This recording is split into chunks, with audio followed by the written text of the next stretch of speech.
اعوذ باللہ من الشیطان الرجیم، بسم اللہ الرحمن الرحیم۔ سب سے پہلے آقا علیہ الصلوۃ والسلام کی ذات اقدس پر درود و سلام کے نذرانے پیش کرتے ہیں۔ الصلوۃ والسلام علیک یا سیدی یا رسول اللہ وعلی آلک و اصحابک یا حبیب اللہ۔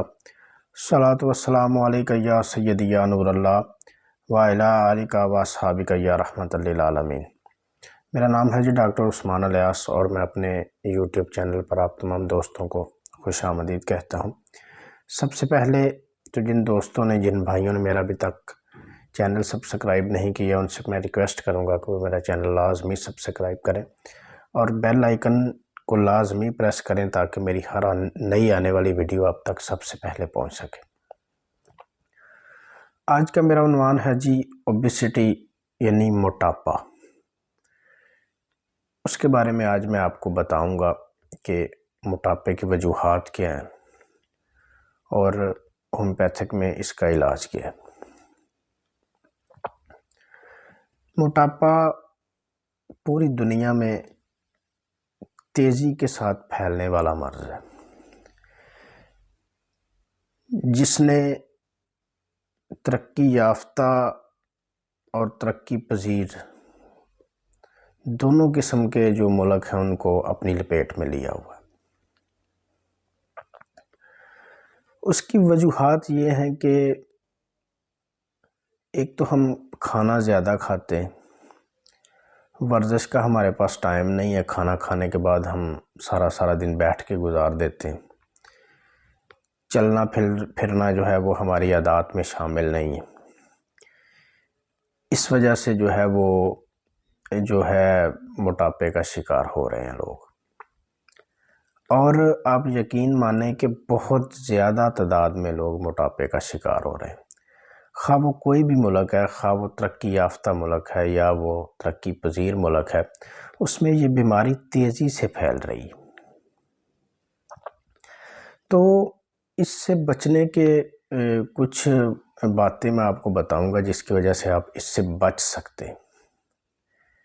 ہماری میڈیکل فیلڈ میں ہمیں یہ بتایا جاتا ہے کہ اگر آپ نے دن میں 100% کھانا کھانا ہے تو آپ کو چاہیے کہ آپ صبح ناشتے میں 70% کھانا کھائیں، یعنی کہ جی بھر کے کھانا کھائیں صبح ناشتے میں۔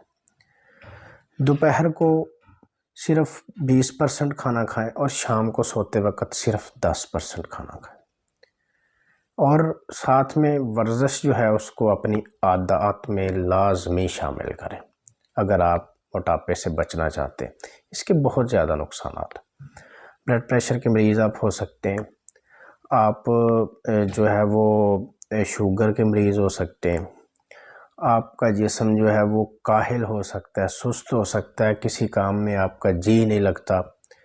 اس کے علاوہ ہارٹ اٹیک آپ کو آ سکتا ہے موٹاپے کی وجہ سے۔ اگر آپ اپنے کھانے کی یہ روٹین بنا لیں گے کہ صبح ناشتہ جو ہے وہ جی بھر کے کرنا ہے، دوپہر کو کم کھانا کھانا ہے، شام کو اس سے بھی کم کھانا ہے، تو انشاءاللہ تعالیٰ آپ موٹاپے سے بچ سکتے ہیں۔ دوسری سب سے اہم بات جو ہے وہ آپ نے لازمی یاد رکھنی ہے کہ اپنے کھانے کا ٹائم رکھیں، کہ صبح ناشتہ اگر آپ نے 7 بجے کیا ہے، دوپہر کو کھانا آپ نے 1 بجے کھانا، شام کو سونے سے تقریباً 2 گھنٹے پہلے آپ نے کھانا کھا لینا۔ اور اگر آپ اپنے کھانے کی روٹین بنا لیں گے، یعنی کہ ہر وقت کھانے والا بندہ بھی موٹاپے کا شکار ہو جاتا ہے، اگر آپ اپنے کھانے کی روٹین بنا لیں گے تو انشاءاللہ تعالیٰ موٹاپے سے آپ بچ سکتے ہیں۔ تو اس کے علاوہ ہماری الحمدللہ کلینک کی ایک میڈیسن ہم نے بڑے تحقیق و تجربات کے بعد تیار کی ہے، پیور ہومیوپیتھک میڈیسن ہے، اس کے کوئی سائیڈ ایفیکٹ نہیں۔ الحمدللہ بہت سارے لوگ جو ہیں وہ اس سے الحمدللہ فیض یاب ہو چکے ہیں، تو وہ بھی منگوا کے یوز کریں، کوئی اتنی کاسٹلی نہیں ہے، سستی سی میڈیسن ہے، تو 3 مہینے استعمال کرنی پڑتی ہے، تو انشاءاللہ تعالیٰ 3 مہینے میں اللہ کے فضل و کرم سے آپ واضح فرق محسوس کریں گے۔ اس کے ساتھ ہی مجھے اجازت دیجیے، بہت جلد ایک نئے لیکچر کے ساتھ حاضر ہوں گے، تب تک کے لیے اللہ حافظ۔ السلام علیکم ورحمۃ اللہ وبرکاتہ۔